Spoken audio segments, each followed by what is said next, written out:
Bueno, en las hojas que le dieron tienen una selección de textos de mi parte.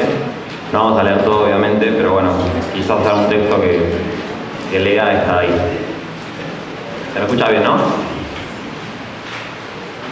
Bueno, yo voy a dividir mi presentación en tres partes. En la primera parte es una parte introductoria acerca del documento en general. Una segunda parte es sobre la génesis de la estructura, del esquema de la Constitución, cuál es la estructura que tiene y cómo surgió. No va a ser una cuestión meramente formal de cómo es que llegaron a determinar el hilo que tiene la Constitución, sino que ya ahí hay una enseñanza doctrinal de cómo quiere encarar el concilio, el estudio de la Iglesia. Y en tercer lugar, más allá de la estructura, ir un poco más a contenido, cuáles son los núcleos, me parece a mí, temáticos más importantes. Vamos a la introducción, entonces. Bueno, la Constitución Dogmática Lumen Gentium fue promulgada el 21 de noviembre de 1964 por Pablo VI. Ahí están la cantidad de votos positivos y negativos que recibió la Constitución por parte de los pares conciliares. San Juan Pablo II, vamos al tercer punto, el día siguiente a ser nombrado Papa, decía en un mensaje radiofónico: es necesario que tomemos de nuevo en las manos la Magna Carta del Concilio, para que meditemos con renovado y reforzado afán sobre la naturaleza y misión de la Iglesia, ¿no? Que es un poco lo que estamos haciendo ahora, ¿no? Tomar en nuestras manos la Magna Carta del Concilio. La Lumen Gentium, no porque la expongo yo, sino porque un montón de personas dicen que es la Constitución del Concilio Vaticano II, es el documento más importante del Concilio y a la luz del cual se lee todo el Concilio, ¿no? Es lo que más le interesaba a la Iglesia hablar, ¿no? de sí misma. A propósito del título, van a ver ahí que es el carácter elíptico o excéntrico de la Iglesia. La Constitución se llama Lumen Gentium, ¿no? Luz de las naciones o luz de la gente. No porque la Iglesia sea luz de las naciones, sino porque Cristo, como decía René Dí, Cristo tiene un papel central. Cristo es la luz de las naciones, así empieza. De hecho, si leen el primer punto, dice: Cristo es la luz de los pueblos, por ello este sacrosanto sínodo, reunido en el Espíritu Santo, desea ardientemente iluminar a todos los hombres, anunciando el Evangelio a toda criatura, con la claridad de Cristo, que resplandece sobre la faz de la Iglesia. Entonces, acá aparece una imagen de los padres de la Iglesia, por eso la foto del misterio de la luna, ¿no? Los padres decían que la Iglesia es como una luna, porque toda la luz que tiene no la tiene por sí misma, sino recibida del sol, que es Cristo, y no la tiene para sí misma, sino la tiene para alumbrar las tinieblas del mundo, ¿no? La luna brilla de noche y alumbra la tierra, ¿no? Alumbra a los hombres. ¿Y qué es esto del carácter elíptico o excéntrico? Hay una imagen que usa un cardenal, el cardenal Angelo Escola, dice que la Iglesia es como una elipsis que tiene dos centros focales. Uno es justamente esa luz de donde recibe su iluminación, que es Cristo, y otro es las naciones, ¿no? El pueblo, el hombre concreto. La Iglesia tiene esos dos focos. Por un lado tiene un aspecto luminoso de Cristo, elementos espirituales, divinos, invisibles, y por otro lado es una realidad visible, jerárquica, estructurada, está hecha, digamos, para el hombre concreto de carne y hueso del siglo XXI, ¿no? Si solamente girase en torno a Cristo y no mirase al hombre, podría caer una eclesiología desencarnada, espiritualista. Y si solo mirase al hombre, caería en el problema de lo que el Papa Francisco llama una ONG, ¿no? La Iglesia sería simplemente una organización de solidaridad humana, meramente de amor humano y sin mirar a Cristo, ¿no? Entonces son las dos cosas. Bien. Y esto excéntrico, bueno, tiene su centro en Cristo, pero también su centro fuera de sí misma en el hombre, ¿no? Ex-centro de fuera del centro, ¿no? Tiene el centro fuera también en el hombre concreto. Bien, el Papa Pablo VI, así como el Padre César, decía que es necesaria una autoconciencia eclesial, ¿no? El concilio quiere hacer una reflexión sobre, la Iglesia quiere hablar sobre qué es la Iglesia. Bien, salteo algunas cosas. Bien. Segunda parte.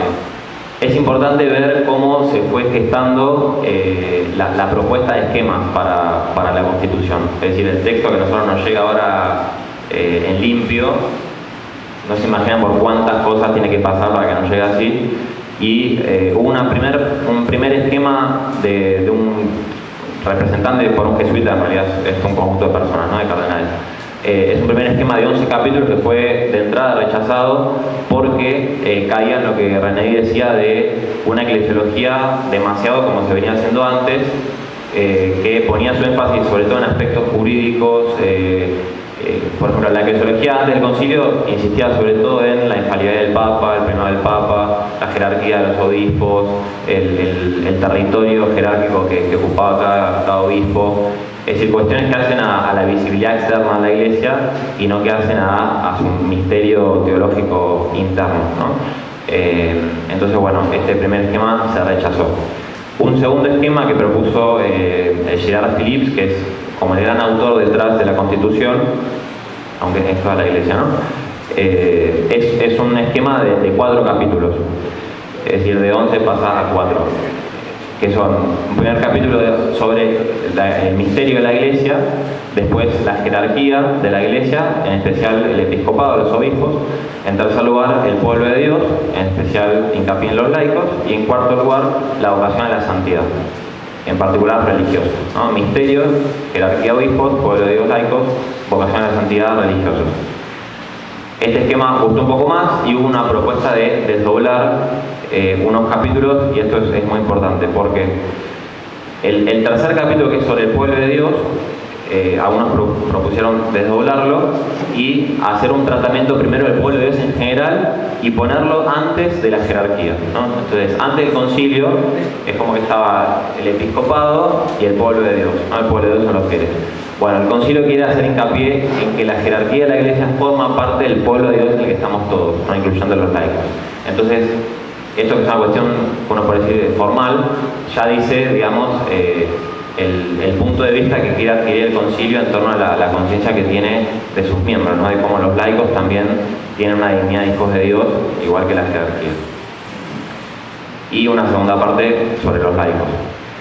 Y después el capítulo 4 sobre la vocación a la santidad, que se desdoble también y no se haga tanto hincapié en los religiosos, sino una primera parte sobre la vocación universal a la santidad, es decir, todos los hombres están llamados a la santidad. Dios quiere que todos los hombres se salven y lleguen al conocimiento de la verdad.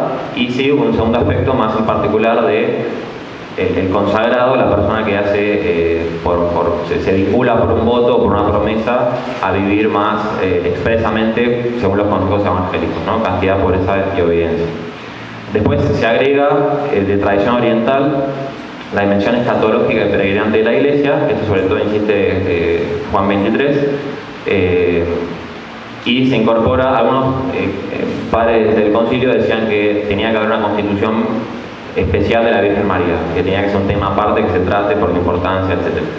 Y entonces lo que proponen otros, que es lo que termina pasando, es que María se la vea a la luz del misterio de la Iglesia, el misterio de Cristo, ¿no? Entonces, que esté incorporada la Virgen María como el último capítulo, el capítulo 8 de la Constitución, es muy importante porque muestra cómo hay que entender el misterio de la Virgen, no como algo aparte, disociado, como una especie de individuo con muchos privilegios, sino como una hija, miembro también de la Iglesia, ¿no? Es el capítulo más extenso.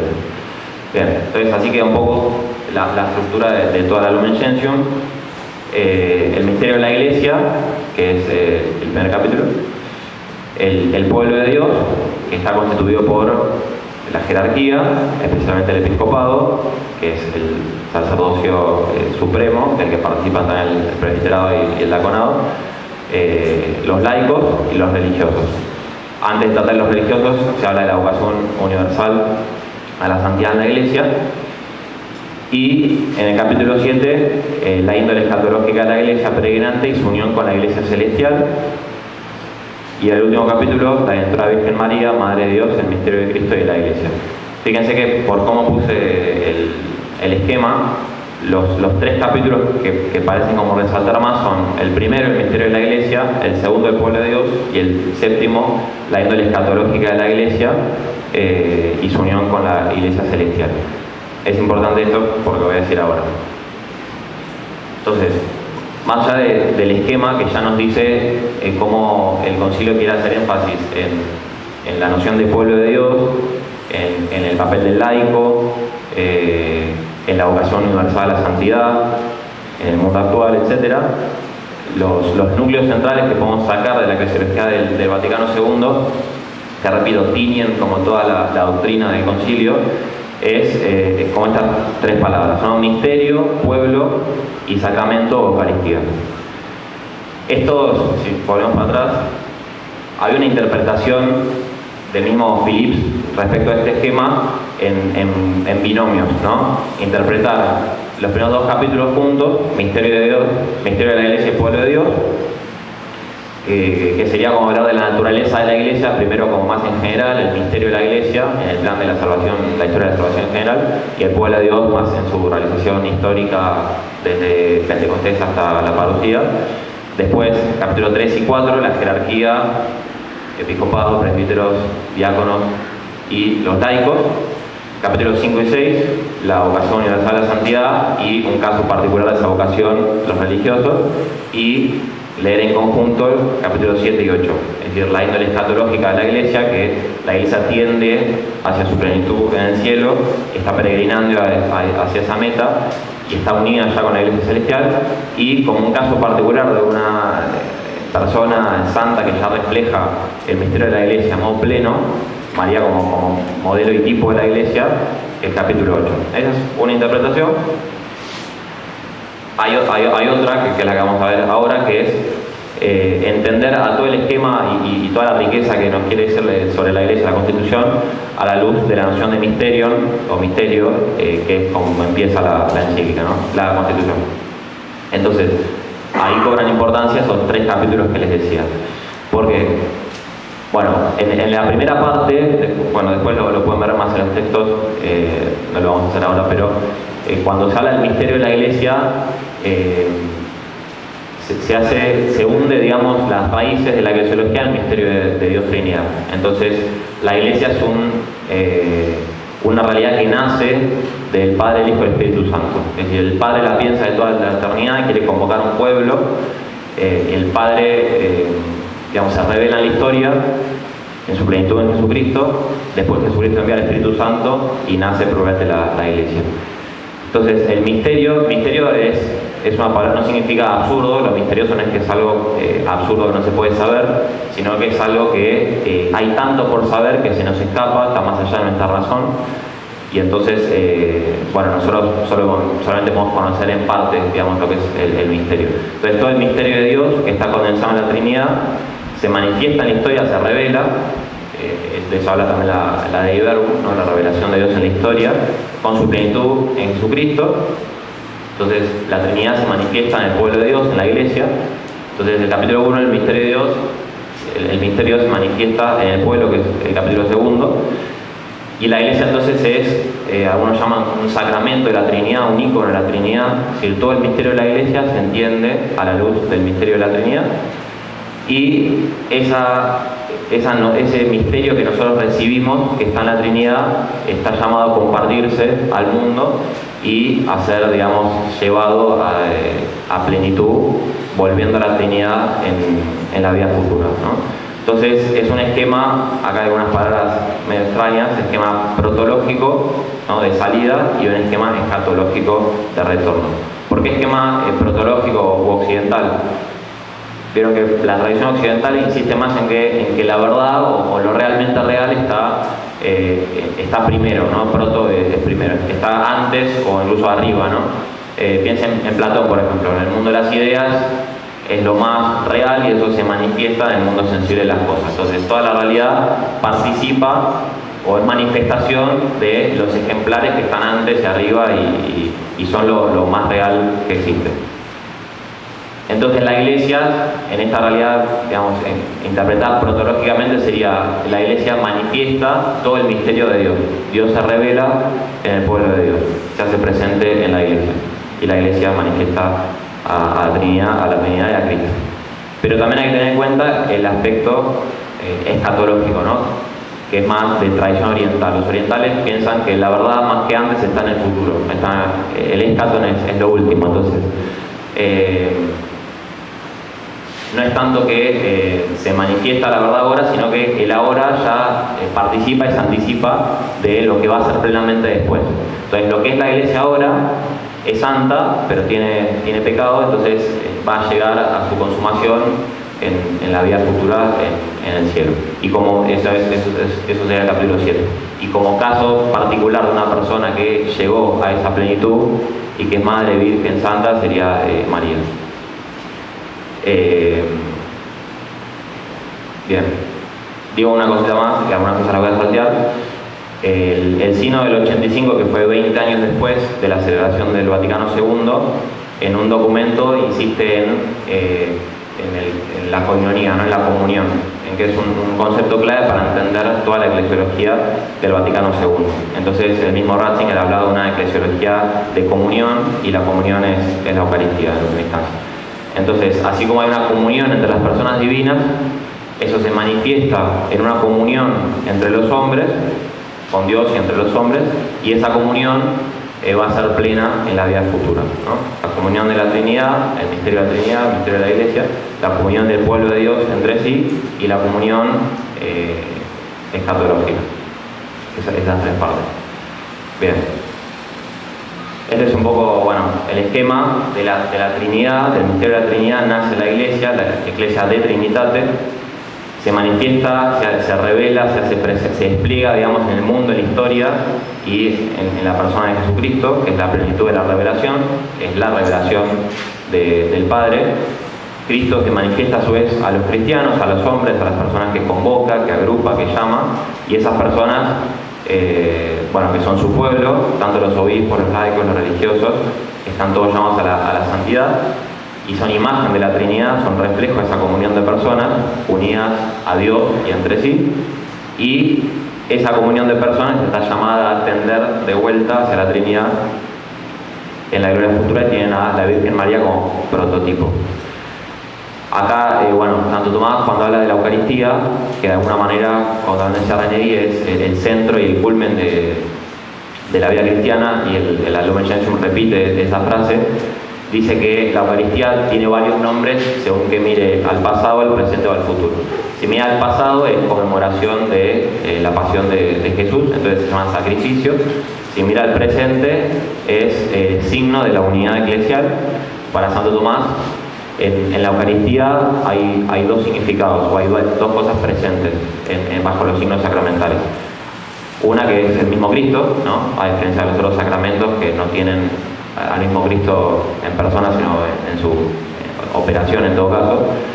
Y otro es la unidad eclesiástica. Para Santo Tomás, la Eucaristía causa comunión entre los cristianos, que antes era más fácil notarlo porque había una fracción del pan, entonces un mismo pan se partía entre muchos, y había más conciencia de que comulgaba, que estaba tomando parte de un único pan. Hoy en día uno va a comulgar y parece que es más que una fracción, una multiplicación, es decir, es una hostia que se multiplica. Entonces, y en relación al futuro, la Eucaristía se llama viáticos, ¿no? Bueno, y cierro con este párrafo de San Ambrosio. Dice: así pues, estad firmes en el terreno de vuestro corazón. El apóstol nos explica lo que significa estar.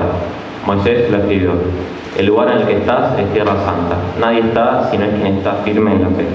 Y también está escrito: pero tú estás firme conmigo. Tú estarás firme conmigo si estás en la iglesia. La iglesia es la tierra santa sobre la que debemos estar.